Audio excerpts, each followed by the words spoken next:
Hello everyone, UPSC prelim booster current affairs series में आपका स्वागत है। आज है 29 नवंबर 2024। आज हम देखेंगे कौन कौन से article PIB, the Hindu newspaper के साथ साथ अदर करंट अफेयर्स की मैगजीन और न्यूज़पेपर में इंपॉर्टेंट रहे हैं। आज का जो हमारा पहला आर्टिकल है वो है कैरीकॉम को लेकर। आपसे सिंपल सा क्वेश्चन पूछा जा सकता है और ये काफ़ी इम्पॉर्टेंट बॉडी है। इम्पॉर्टेंट बॉडी क्यों है? क्योंकि इस पर आपको कहीं पर भी क्वेश्चन नहीं मिलेगा। और यूपीएससी आजकल क्या करती है कि जितनी भी न्यू बॉडी हैं, क्योंकि उसको पता है कि ब्रिक्स लोगों को पता है, लोगों को बिम्स्टेक के बारे में पता है, आसियान के बारे में पता है, इसलिए यूपीएससी अब नई बॉडी पे क्वेश्चन आपसे पूछ सकती है। और उसको ये भी पता है कि नई बॉडी से रिलेटेड मेंबर जो कंट्री हैं वो बच्चों को याद भी नहीं होंगे, है ना। उससे क्या होगा कि उसका एक तो ज्योग्राफी का भी क्वेश्चन कवर हो जाएगा और उसका करंट का भी कवर हो जाएगा। क्योंकि आपको पता है कि यूपीएससी आजकल हाइब्रिड मोड पे अपने सारे कार्य करती है। तो ऐसी जब भी आपको बॉडी मिले तो इसको हाईलाइट कर लेना कि यूपीएससी आपसे इस पे क्वेश्चन पूछेगी, ठीक है। तो कैरीकॉम, जैसा कि इसका नाम है, शिखर सम्मेलन है। कहाँ से रिलेटेड है? तो आपने यहाँ पे मैप में देख लिया कि कैरेबियन जो कंट्री हैं या कैरेबियन जो कम्युनिटी हैं उनसे रिलेटेड है। अब अगर आप में से कई सारे बच्चों ने पीछे की क्लास हमारी देखी होगी, तो हमने जब आपको मैपिंग दिखाई थी कैरेबियन सी को लेकर, खास तौर पे जमैका, बारबाडोस, इनको लेकर, तो हमने आपको कैरेबियन सी दिखाया था। आप में से कई सारे बच्चे कहेंगे कहाँ सर, कब की बातें आप कर रहे हो? तो ठीक है भैया, हम आपको एक बार फिर से दिखा देते हैं ताकि आपको चीज़ें समझ में आए। जैसे ये आप देख रहे हो हमारा प्यारा भारत है। इस प्यारे भारत से हम वेस्ट की ओर चलेंगे, अफ्रीका को पार करते हुए अटलांटिक के पास। अटलांटिक को पार नहीं करेंगे, ठीक है। यहाँ पर पहुँच के इसको ऐसे जूम करेंगे। जो ही हमने जूम किया तो ही आप देखना कि ये हमें कुछ देश दिखेंगे। यहाँ पर आप देखोगे गल्फ ऑफ मैक्सिको है और यहाँ पर आप देखोगे कैरेबियन सी है। तो इसी कैरेबियन सी से लगने वाले जो देश हैं उन देशों का ग्रुप है कैरीकॉम, अर्थात कैरेबियन कम्युनिटी। क्लियर? तो जो देश आपको यहाँ पे दिख रहे हैं, Jamaica, Haiti, Dominican Republic, Honduras, Nicaragua, Costa Rica, है ना, ये इसके मेंबर होंगे। क्लियर हो गई बातें? तो ज्योग्राफी की दृष्टि से भी अगर आपसे कैरेबियन सी पूछे तो आप बता सकते हो, गल्फ ऑफ मैक्सिको पूछे तो भी आप बता सकते हो। इवन जब हम आपको ज्योग्राफी कराएंगे, वर्ल्ड की मैपिंग जब कराएंगे और जब आपको नॉर्थ अमेरिका का कॉन्टिनेंट और साउथ अमेरिका का कॉन्टिनेंट पढ़ाएंगे तो इस बीच के लैटिन अमेरिका कॉन्टिनेंट को भी कवर कराएंगे, ठीक है। अभी आप कमेंट बॉक्स में बस इतना बता दीजिए कि कौन कौन से देश लैटिन अमेरिका का पार्ट हैं। गूगल करके बताइए, अपने मन से मत बताइए, है ना। देखो, कोई भी चीज़ हो गूगल करिए लेकिन बताइए ज़रूर, ठीक है।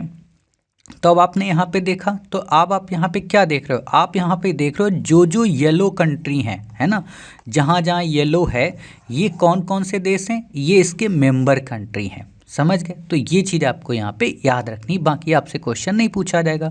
चर्चा में क्यों रहा है? चर्चा में इसलिए रहा है क्योंकि प्रधानमंत्री नरेंद्र मोदी जी जो ग्रेनाडा के प्रधानमंत्री हैं, ठीक है, जो इस समय कैरीकॉम के हेड हैं, उनसे उन्होंने मुलाकात की थी गुयाना में, ठीक है। 2019 में पहला कैरीकॉम शिखर सम्मेलन आयोजित किया गया था। अब यहाँ पे एक चीज़ ध्यान रखना, ये भारत कैरीकॉम शिखर सम्मेलन 2019 में, मतलब भारत और ये जो कैरिबियन कंट्री हैं ये सबके सब एक साथ मिलेंगे, ठीक है। तो ये ध्यान रखना, मतलब 21 देश और भारत। क्लियर हो गई बातें? हाँ सर, क्लियर हो गई। तो इनके साथ भारत मीटिंग करता है। अब आपके मन में आया होगा कि सर वैसे तो प्रधानमंत्री मोदी जी अलग अलग देश के अलग अलग मेंबर से मिलते हैं, यहाँ पर ग्रुप ऑफ मेंबर से क्यों मिल रहा है?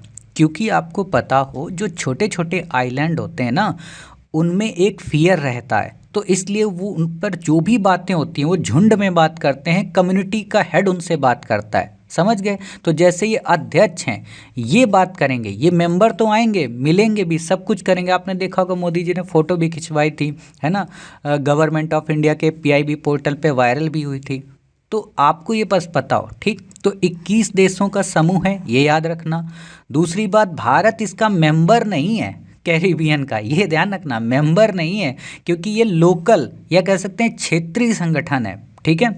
15 सदस्य देश हैं और 6 सहयोगी देश हैं, जिनमें द्वीपी मतलब आइलैंड और सूरीनाम तथा गुयाना जैसे मुख्य भूमि के क्षेत्र भी शामिल हैं। अब आप में से कुछ बच्चों को गुयाना दिखा ही नहीं होगा, तो आप ये मैप देखो, ठीक है। इस मैप को जब आप यहाँ पे जूम करोगे तो यहाँ पे ये देखो आपको गुयाना दिख रहा है, ये है ना। ये आपको गुयाना, ये सूरीनाम, ये फ्रेंच गुयाना। गुयाना अलग है, फ्रेंच गुयाना अलग है, ठीक है। अब आप कमेंट बॉक्स में बताना क्या यहाँ से कर्क रेखा या भूमध्य रेखा या मकर रेखा कोई रेखा होकर गुजरती है ना। तो आपको तैयार हो जाएगा, ठीक। तो क्लियर हो गई बातें। अब कब स्थापना हुई थी ये आपको याद नहीं रखना है, कैसी विविधता है ये भी नहीं याद रखना है, बस ये 21 कंट्री मेंबर इनको याद रखना और इनकी मैपिंग बस ये देखनी है, ठीक है, कि कौन कौन से देश हैं, कौन कौन से देश नहीं है। बाकी आपसे ये नहीं पूछा जाएगा कि कितने लोग इसमें मिले हुए हैं, कितने नहीं मिले हुए हैं, भाषा कैसी है, कुछ नहीं आपसे पूछा जाएगा। भौगोलिक विस्तार भी आपसे नहीं पूछा जाएगा, बस ये पता हो कि कैरिबियन सी कहाँ पे है, अटलांटिक महासागर में, जो कि मैंने अभी आपको दिखा दिया, आप भूलेंगे भी नहीं, ठीक है। बाकी ये कुछ भी क्वेश्चन आपसे नहीं आएगा, इन सबको याद करने की ज़रूरत नहीं है। देखो सीधी सी बात है, कोई भी संगठन होता है उनमें ये कॉमन फीचर होते ही होते हैं, तो आपको इन कॉमन फीचर के चक्कर में नहीं पड़ना है, ठीक। अब बात आती है कि भारत के साथ में इस कैरिकॉम शिखर सम्मेलन की क्या विशेषता रही। तो भारत ने क्या किया, यहाँ पर इसका जो वर्ड है ना, कैरिकॉम, ये जो न्यूमेनिक्स है, भारत की आजकल ये मुझे बड़ी अच्छी खूबी लगती है कि कौन मिनिस्ट्री में बैठा हुआ है जो हर चीज़ की निमोनिक्स कर देता है। निमोनिक्स का मतलब इन संक्षिप्त वर्डों को विस्तार दे देता है। तो जैसे कैरिकॉम है, तो भारत के लोगों ने क्या कहा कि कैरिकॉम का, या मोदी जी ने क्या कहा कि कैरिकॉम का मतलब है सी से कैपेसिटी यानी कि क्षमता निर्माण, ए से एग्रीकल्चर मतलब खेती के लिए, आर से रिन्यूएबल मतलब नवीकरणीय ऊर्जा के लिए, आई से इनोवेशन नवाचार के लिए, और सी से क्रिकेट या कल्चर, ओ से ओशियन मतलब महासागर, और एम से मेडिकल या आप कह सकते हो मेडिसिन की सुविधाएं। सोचो कितना अच्छा निमोनिक्स किया। अब मैंने ये क्यों बताया होगा, देखो मेरी हर बात का तो कोई अर्थ होता है ना, तो मैंने आपको ये निमोनिक्स इसलिए बताया कि जब आप यूपीएससी का मेंस का आंसर राइटिंग करेंगे तो आपका ये पागल मास्टर ऐसे ही आपको कई सारे निमोनिक्स देगा जिनके जरिए आप अपने बड़े से बड़े दिखने वाले प्रश्न को शॉर्ट में कर सकेंगे। और एक चीज़ मैं आपको बता दूं, यूपीएससी में मैं आपको हाइब्रिड लिखना सिखाऊंगा। हाइब्रिड का मतलब क्या होता है कि इंग्लिश मीडियम के नंबर जहाँ से आते हैं तो उनसे उतना हम ले लेंगे और बाकी हिंदी मीडियम का रखेंगे। जब आपको आंसर राइटिंग सिखाएंगे, जैसे मान लो हमने आपको सिखाया कि आप हिंदी में आंसर लिखो, लेकिन आपको फ्लो चार्ट बनाना है, तो फ्लो चार्ट आप इंग्लिश में बनाओ और बस ऐसे दिखा दो जैसे कैरिकॉम का मान लो आप बनाते, तो एग्जामिनर समझ जाएगा ना कि वाह यार क्या बच्चा है, मतलब इसको भाषा की समझ है, ये मल्टीलिंगुअल है, इसको कोई दिक्कत नहीं होगी, प्रशासन को अच्छे से मैनेज करेगा। तो आगे की बातें हैं, ठीक। तो आपको बस इतना याद रखना है, बाकी ये आप पढ़ लीजिए, आपसे क्वेश्चन नहीं पूछा जाएगा। लाइफ मिशन इन्वायरमेंट से रिलेटेड है ये, आपको हम जब आगे आर्टिकल आएगा तो वहाँ पे आपको बताएंगे। बाकी आपको हवाबाजी के लिए पढ़ना है, आपसे क्वेश्चन नहीं पूछा जाएगा, ठीक है। जन औषधि केंद्र का क्या मतलब है, आपको बस एक लाइन में अभी याद रखना है कि जन औषधि वो केंद्र होते हैं जहाँ पर सरकार जेनरिक दवाइयाँ उपलब्ध कराती है। जेनरिक दवाइयाँ वो दवाइयाँ होती हैं जो होती तो ट्रेडिशनल दवाइयों की तरह हैं, मतलब जो मेडिकल में हमें मिलती हैं, बस अंतर ये होता है कि उनका पेटेंट ख़त्म हो जाता है और ये पेटेंट सबको मिल जाता है। मतलब जो रिसर्च पर उन दवा कंपनियों ने पैसा इन्वेस्ट किया था, जो उन्होंने फार्मूला बनाया था, वो फार्मूला अब इन जेनरिक दवा कंपनियों को फ्री में मिल जाता है, जिस कारण रिसर्च में इनको पैसा इन्वेस्ट नहीं करना पड़ता, तो जिससे इनकी दवाएं सस्ती हो जाती हैं। दवा महंगी क्यों होती है, दवा महंगी सिर्फ इसलिए होती है क्योंकि उसमें रिसर्च में लाखों करोड़ों रुपए लग चुके होते हैं। तो आदमी कोई भी अपना फार्मूला बताना नहीं चाहता, ठीक है। बाकी आपसे क्वेश्चन नहीं पूछा जाएगा। भारत कैरिकॉम के क्या संबंध हैं, आपसे यहाँ पर कोई भी क्वेश्चन नहीं आएगा, ये मेंस का क्वेश्चन है, तो जब मेंस आपको पढ़ाएंगे वहाँ पे काम आएगा, ठीक है। अभी प्री के लिए जितना बताया है आपको बस इतना ही याद रखना है, इससे ज़्यादा आपको याद नहीं रखना है। अगला हमारा आर्टिकल है महापाषाणकालीन पद चिन्हों को लेकर। आपसे वैसे यहाँ पर तो क्वेश्चन आएगा ही आएगा, करंट से हो सकता है लिंक करा दे, लेकिन आपसे एंसेंट इंडिया में क्वेश्चन आएगा और आपके पागल मास्टर ने एंसेंट इंडिया में ऑलरेडी आपको पढ़ा रखा है। आपसे बस क्वेश्चन ये भी पूछा जा सकता है कि जो ये मैप है इस पे क्वेश्चन आ सकता है। कैसा आ सकता है कि कौन कौन सी नवपाषाणकालीन स्थल हैं, कौन कौन से पुरापाषाणकालीन स्थल हैं, कौन कौन से मध्यकालीन हैं, है ना, कौन कौन सी आज की आधुनिक शहर हैं, ऐसे क्वेश्चन बनेंगे। तो आपको क्या करना है, बस 3 साइड याद रखना है। कौन कौन से, पूरा पाषाण, मध्य पाषाण और नवपाषाण की साइड। ठीक है, तो जैसे यहाँ पे आप देखोगे स्क्वायर में जो बना हुआ है, ठीक है, जैसे बुर्ज होम है, मेहरगढ़ है, ठीक है, इन सबको क्या कहा गया, नवपाषाण कालीन स्थल। ये कोल्डी हवा, महागरा या महादहा, ठीक है, ये चिरांद है ना, ये दावजली हेडिंग। तो ऐसे आपको याद कर लेना। वैसे अगर आपने एंशिएंट का फाउंडेशन कोर्स कर रखा है, वहाँ हमने इनको डिटेल में एक एक चीज़ बता रखी है। इवन जब आप क्विज सीरीज करेंगे तो वहाँ पे भी आपको देखने को मिलेगा, आप टेस्ट सीरीज भी करेंगे तो वहाँ पे भी ऐसे क्वेश्चन आपको देखने को मिलेंगे। तो अगर आपका यहाँ पे छूट रहा है, समझ में नहीं आ रहा, टेंशन ना लो, ठीक है, ये आपसे क्वेश्चन नहीं पूछा जाएगा। आपको यहाँ पे याद रखने की ज़रूरत नहीं है, क्योंकि यहाँ कोई ऐसी चीज़ नहीं मिली है जो यूनिक हो। जैसे कंगन हल्ली से अशोक का अभिलेख मिला था जिसमें रान्यों अशोक लिखा था, तो वो एक यूनिक चीज़ थी। और आपको जानकर हैरानी होगी कि 2012 के नेट जेआरएफ में कंगन हल्ली पे क्वेश्चन पूछा था और आपसे 2019 के पेपर में पूछ लिया। ठीक है, तो ये चीज़ें हों। बाकी महापाषाण संस्कृत क्या है आपको यहाँ नहीं पढ़ना है। हाँ, बस इतना दिमाग में रखना कि इसके कालक्रम को लेकर अभी भी इतिहासकारों में द्वंद्व है। कुछ लोग कहते हैं 3री शताब्दी BC से लेके 1ली शताब्दी, कुछ कहते हैं कि ताम्रपाषाण के बीच की, कुछ कहते हैं पाषाण के बाद की। लेकिन ज़्यादातर जो लोग मानते हैं वो यही मानते हैं कि 3rd BC के बाद की है और 1ली शताब्दी तक चली। क्यों? क्योंकि इसमें लोहे का आविष्कार हुआ था। और आपको पता है कि अगर ताम्रपाषाण के बाद आती है तो सिंधु में फिर लोहा मिलना चाहिए, है ना, जो कि मिलता नहीं है। तो इसलिए हिस्टोरियंस इस पे ज़्यादा यकीन करते हैं। ठीक, अब कुछ बच्चे कहेंगे सर ये कहाँ लिखा है कि महापाषाण एक विवादित स्थल है। ये यहाँ नहीं लिखा है, ये जब आप ऑप्शनल पढ़ते हो और आपका टीचर ऑप्शनल आपको पढ़ाता है, मुझ जैसा टीचर, तो आपको बताएगा। क्योंकि अभी हम GS के हिसाब से आपको बता रहे हो, वो भी प्री के हिसाब से। ठीक है, बाकी आपको यहाँ पे याद नहीं रखना है, आपसे क्वेश्चन नहीं पूछा जाएगा।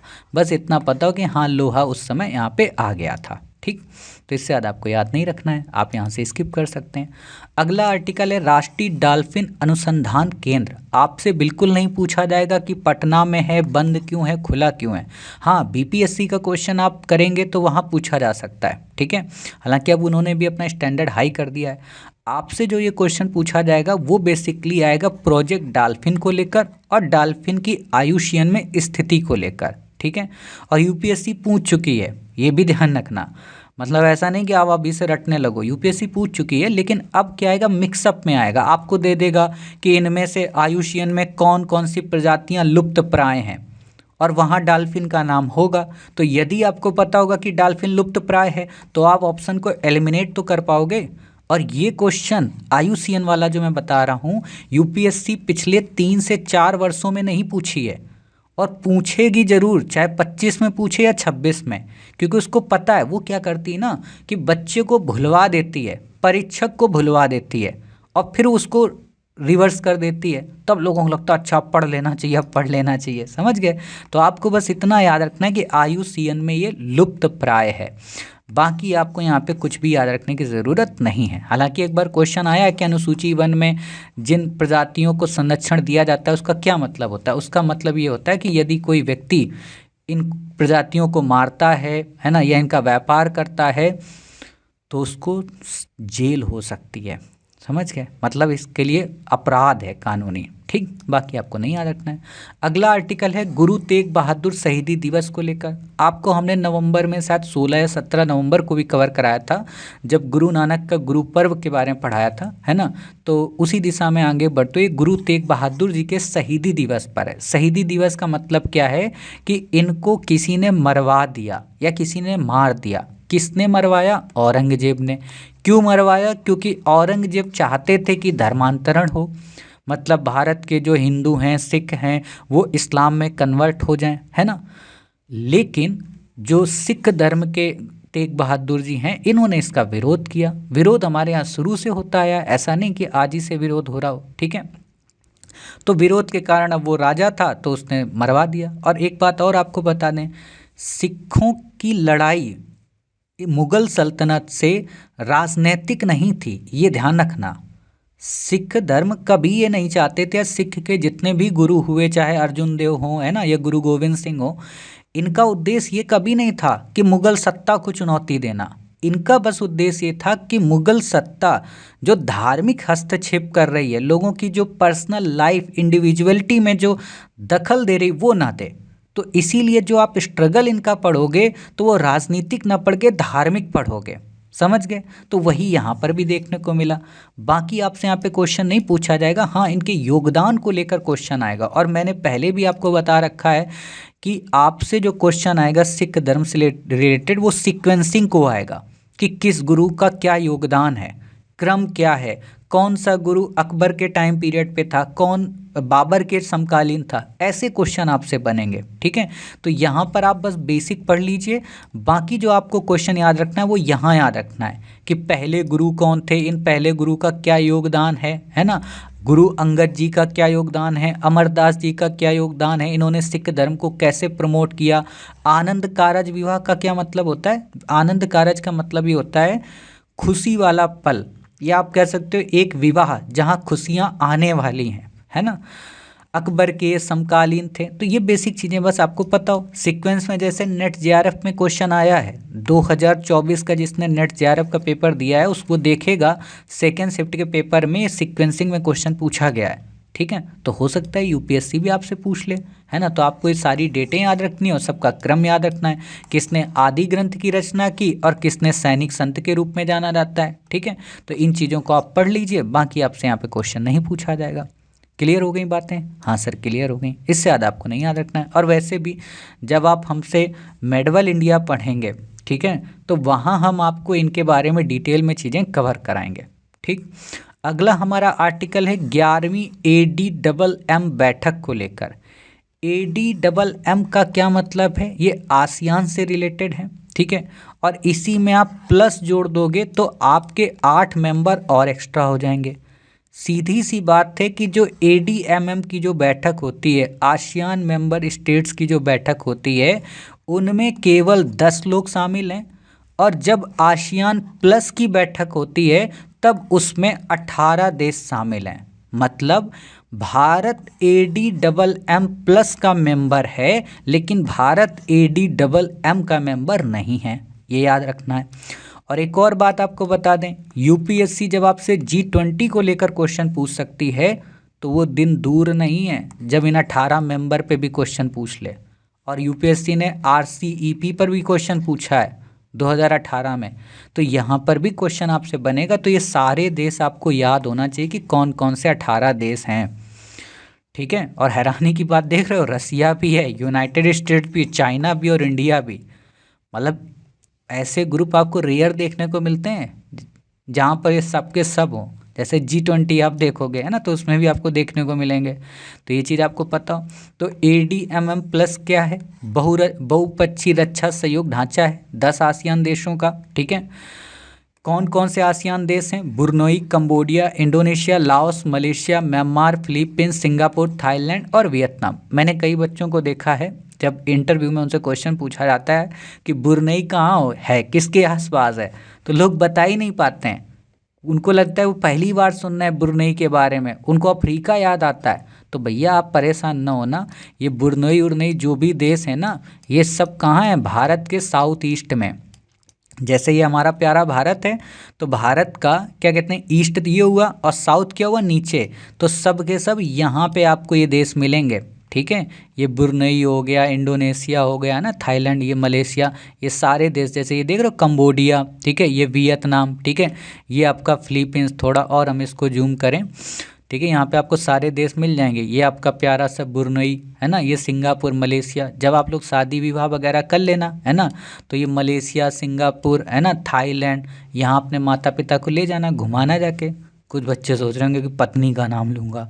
भाई क्यों, पत्नी ही जा सकती है क्या? आपके माता पिता ये दुनिया नहीं घूम सकते? घुमाना, है ना, आपका मास्टर तो घुमाएगा भाई।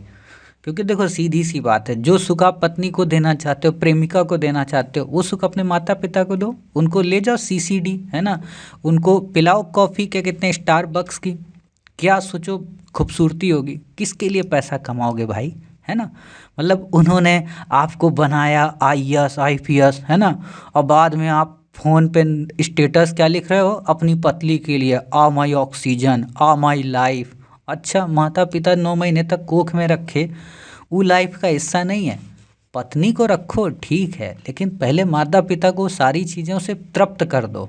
ठीक, खैर 8 जो डायलॉग पार्टनर हैं उनमें भारत, चाइना, रशिया, जापान, दक्षिण कोरिया, ऑस्ट्रेलिया, न्यूजीलैंड और अमेरिका शामिल हैं। अब एडीएम प्लस का उद्घाटन कब हुआ? 2010 में हनोई में, वियतनाम। क्वेश्चन ये भी आ सकता है कि हनोई का संबंध कहाँ से, तो पता होना चाहिए वियतनाम से। ठीक, बाकी आपसे यहाँ पे क्वेश्चन नहीं पूछा जाएगा। ये समुद्री सुरक्षा, देखो ये कॉमन सी चीज़ें। अब देखो मैं आपको एक चीज़ दिखाता हूँ। यहाँ पे आपने पढ़ा समुद्री सुरक्षा, आतंकवाद, मानवीय सहायता, शांति स्थापना, सैन्य चिकित्सा, ह्यूमैनिटेरियन, साइबर सुरक्षा। ठीक है, ध्यान से देख लिया आप? हाँ देख लिया। अब वापस चलते हैं पहले आर्टिकल के पास। ठीक है, यहाँ पे देखो कि ये मानव सामाजिक विकास, सुरक्षा, आर्थिक एकीकरण सब आपको कॉमन मिल रहे हैं। इसीलिए मैं कहता हूँ कि किसी भी एक ऑर्गेनाइजेशन के आप फीचर याद कर लो और फिर वो सब में चिपका दो, क्योंकि सबके फीचर लगभग कॉमन है, सबकी समस्याएं एक ही जैसी हैं, है ना। कहते हैं ना, हमको भी गम ने मारा, तुमको भी गम ने मारा, चलो आओ सब लोग इस गम को मार डालें, तो वही चीज़ होती है। ठीक, बाकी आपको ये याद नहीं रखना है कि रविन्द्रनाथ टैगोर जी ने 1927 में दक्षिण पूर्व एशिया के लिए क्या कहा, है ना। आपसे क्वेश्चन नहीं पूछा जाएगा। जब आप ऐसे राइटिंग करेंगे तो वहाँ पे मैं आपको इन कोट्स के बारे में बताऊँगा, चीज़ों को याद कराऊँगा। ठीक है, अगला आर्टिकल है इसी में, मतलब इसी से लिंक करता हुआ है, बौद्ध धर्म के प्रसार से लेकर। आपको पता है कि भारत में बौद्ध धर्म कनिष्क के बाद पूरी दुनिया में फैला, है ना। और कनिष्क के टाइम पीरियड में इसमें कई शाखाएं बन गई, है ना, जिनमें आप हीनयान और महायान पढ़ते हो। ठीक है, तो महायान जो कि सबसे ज़्यादा प्रचलित हुआ पूरे साउथ ईस्ट एशिया में, तो महायान से ही रिलेटेड कई स्थान बने। जैसे आप देखोगे बोरोबदूर, है ना, वैसे तो ये अंकोर वाट, है ना, वैसे तो ये हिंदू मंदिर था, बाद में बौद्धों का भी प्लेस बन गया। बोरोबदूर, यहाँ पे बौद्ध धर्म की महायान शाखा से रिलेटेड आपको मूर्तियाँ और जो धर्म ग्रंथ हैं वो देखने को मिलेंगे। कहने का मतलब ये बुद्ध का एक अच्छा स्थान मिलता है देखने को। ठीक है, ट्रैवलिंग के लिए या आप टूरिज़्म के लिए। तो ये क्या था? ये था भारत की डिप्लोमेसी कल्चरल लेवल पे। ठीक है, तो वही चीज़ यहाँ पे है कि भारतीय व्यापारियों, नाविकों, भिक्षुओं ने दक्षिण पूर्व एशिया में बौद्ध धर्म के प्रसार में सहायता की। अब ध्यान रखना, राजाओं ने नहीं की थी। ये क्वेश्चन आया है एनसीईआरटी में, जब आप पढ़ेंगे कि बौद्ध धर्म का प्रसार साउथ ईस्ट एशिया में किसने किया, तो भिक्षुओं ने, नाविक, नाविक का मतलब जो नौका चालक, और व्यापारी। ठीक है, राजा नहीं गए थे कोई। चोला टाइम पीरियड की बात अलग है, लेकिन चोलाओं में खूबी क्या थी कि वो हिंदू धर्म को प्रमोट कर रहे थे। हिंदू धर्म का पार्ट है हालांकि बौद्ध, लेकिन उस समय बौद्ध अलग था। ठीक है, तो चोलाज ने क्या किया, हिंदू धर्म मतलब शिव को, उनको प्रमोट किया है। ठीक, तो आपको पता हो यहाँ पे कि श्री विजय किसका नाम है, सुमात्रा और इंडोनेशिया का। चंपा किसको बोलते हैं, वियतनाम को। ये भी क्वेश्चन आ सकता है कि प्राचीन नाम और आधुनिक नाम, जैसे क्वेश्चन आया ना धान्य कटक को लेकर, है ना, या कुलूत को लेकर, आपने देखा होगा क्वेश्चन आया यूपीएससी में। तो अब फिर से आ सकता है कि इन प्राचीन देशों का नवीनतम नाम क्या है, सुमेलित करिए, और आपको यहीं पे दे देगा मेहलुआ, है ना। जैसे क्वेश्चन आया स्टेट पीसेस वगैरह में, दिलमुन, माकन, है ना, चंपा, श्री विजय, तो पता हो तो अभी दो का याद कर लो कि श्री विजय सुमात्रा इंडोनेशिया को कहते हैं और चंपा वियतनाम को कहते हैं। ठीक है, बाकी आपको यहाँ पे याद रखने की ज़रूरत नहीं है। बाकी ये मैंने आपको बता दिया कि अंकोर वाट का मंदिर कंबोडिया में, कंबोडिया का मतलब अंकोर वाट, और कंबोडिया का मतलब अंकोर वाट, अरे भैया कंबोडिया में है अंकोर वाट। ठीक है, और इंडोनेशिया का बोरोबदूर। ठीक, बाकी आपको यहाँ पे याद रखने की ज़रूरत नहीं है, आपसे क्वेश्चन यहाँ पे नहीं पूछा जाएगा। आज का जो हमारा लास्ट आर्टिकल है वो है समोस द्वीप के बारे में।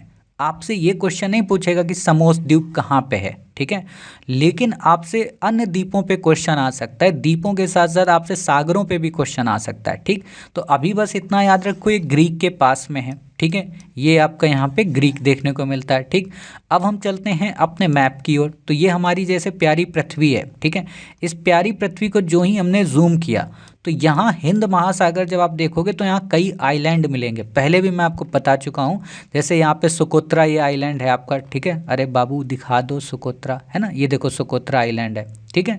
यहाँ पे नीचे आप आएंगे तो यहाँ पे कई सारे छोटे छोटे आइलैंड है ना, जैसे सेशल्स आपको मिलेगा, मालदीव यहाँ मिलेगा, चागोस आर्कीपिलगो यहाँ मिलेगा, मोट्टे मिलेगा, कोमोरस मिलेगा, है ना। यहाँ पे आपको मेडागास्कर, मॉरिशस, रीयूनियन, है ना। अब क्वेश्चन ये भी आ सकता है कि भारत के तमिलनाडु से, ठीक है, इनमें से किसकी दूरी सबसे नज़दीक है, कौन सबसे पास में, मालदीव है कि मॉरिशस है। तो बच्चों को मॉरिशस पहले याद आएगा, जैसे आप पढ़ते हो ना जावा और सुमात्रा, क्वेश्चन यूपीएससी ने पूछा था और इसी गेमिंग के कारण उसने क्वेश्चन कन्वर्ट कर दिया।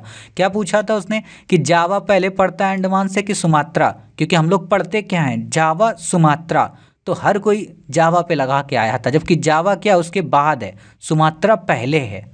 ठीक, तो ये चीज़ें आपको पता होनी चाहिए। तो ऐसे क्वेश्चन भी आपको फंसा सकता है यूपीएससी। ठीक, बाकी आपको यहाँ पे याद रखने की ज़रूरत नहीं है। हाँ, जो मैं दिखाने जा रहा था भैया वो तो मैं भूल ही गया। तो ये आइलैंड आपने जैसे देख लिया। अब यहाँ पर आपसे क्वेश्चन क्या पूछेगा, पूछ भी चुका है, काले सागर से कौन कौन से देश लगते हैं। मैंने आपको क्या पढ़ाया था, जीटीआर ब्रू, है ना, जॉर्जिया, टर्की, इन सारी यूक्रेन वगैरह को, तो ये याद रखना है। यहाँ पे क्या आपका कैस्पियन सागर है, ठीक है, इनसे कौन कौन से देश लगते हैं ये भी आपको याद रखना है। यहाँ पे कौन सा देश है, अरल, सॉरी देश नहीं सागर, अरल सी है, ठीक है। अजरबैजान और आर्मेनिया के बीच में एक क्षेत्र है जो विवादित है, उसको क्या बोलते हैं, नगार्नो काराबाख रीजन। क्वेश्चन आ चुका है, तो इन चीज़ों को रिवाइज करते रहो तो आपका बैक ईयर भी कंप्लीट हो जाएगा। बाकी आपको यहाँ पे याद नहीं रखना है कि हेरान यूनेस्को क्या है क्या नहीं है, ठीक है, आपसे नहीं पूछा जाएगा। लास्ट में मैंने ये मैपिंग दे दी है, जानबूझकर दी है, क्योंकि मुझे पता था कि आर्टिकल कम है, तो जहाँ जहाँ आर्टिकल कम मिलेंगे वहाँ वहाँ एक मैप मैं डाल दिया करूँगा ताकि चीज़ें आपको याद होती रहें, है ना। पिक्चर को देखकर आपको याद करते रहना कि नंदा देवी कहाँ है, कोल डेजर्ट कहाँ पे, पंचमढ़ी या पन्ना कहाँ पे है, कच्छ कहाँ पे, कंचनजंगा कहाँ पे, मानस डिब्रू सखोया कहाँ पे, देहांग दिबांग कहाँ है, नोकरेक कहाँ है, सुंदर, इसको देखना है और कुछ नहीं करना है, याद नहीं करना है, क्योंकि याद तो मांगे आपको करा ही देंगे। ऐसे आप देखते रहोगे कि सिमलीपाल कहाँ है, शेषाचलम कहाँ है, गल्फ ऑफ मन्नार कहाँ पे है ना, तो आप भूलोगे नहीं। या अचनकमार अमरकंटक कहाँ है, तो सपोज करो कोई क्वेश्चन आ गया टेस्ट सीरीज में कि अचनकमार अमरकंटक नेशनल पार्क कहाँ पे है, तो आंख बंद करके आप लगा दोगे कि सर छत्तीसगढ़ में, ठीक है। क्वेश्चन आ गया आपके पास सिमलीपाल टाइगर रिजर्व कहाँ पे है, ठीक है, या सिमलीपाल वाइल्ड लाइफ सेंचुरी कहाँ पे है, आप बता दोगे सर उड़ीसा में है। शेषाचलम वन कहाँ पे है, आप बता दोगे आंध्र प्रदेश में। अब बच्चे आजकल पुष्पा मूवी देख ही रहे हैं, है ना, तो शेषाचलम की पहाड़ियाँ इंपॉर्टेंट हैं, क्योंकि जो पुष्पा भाऊ हैं वो कहाँ से चंदन चुराते हैं, यहीं से तो चोरी करते हैं, शेषाचलम के जंगलों से। पूरी दुनिया में केवल आंध्र प्रदेश के और इन्हीं शेषाचलम जंगलों में ही वो लाल चंदन मिलती है, ठीक है। तो इसलिए इम्पोर्टेंट है, आप पुष्पा मूवी देखते हो और मैं पुष्पा से कंटेंट निकालता हूँ कि यूपीएससी में क्या आएगा, ठीक है। तो इतनी चीज़ें आपको बस पता हो, इससे ज़्यादा आपसे क्वेश्चन नहीं पूछा जाएगा। ये world network of biosphere reserve क्या है, कौन कौन से भारत के 12 बायोस्फीयर रिजर्व इसमें शामिल हैं, तो आप ये देख सकते हो जिनमें स्टार लगे हैं वो शामिल हैं। सिमलीपाल भी शामिल है, इसमें स्टार नहीं लगाया, और पन्ना को भी शामिल किया गया, ठीक है, तो ये याद रखना। बाकी आपसे क्वेश्चन नहीं पूछा जाएगा। तो उम्मीद है आज की क्लास आपको पसंद आई। आज की क्लास में जो सबसे इम्पॉर्टेंट आर्टिकल था वो कैरीकॉम था, उसको आपको याद रखना है, भूलना नहीं है, ठीक है। बाकी जो 2-3 नाम बताएं श्री विजय और चंपा के बारे में वो याद रखना है, ठीक। तो मिलते हैं अपने 30 नवंबर के करंट अफेयर के साथ में। अपना ख्याल रखिए, स्वस्थ रहिए। जय हिंद, जय भारत, वंदे मातरम, भारत माता की जय।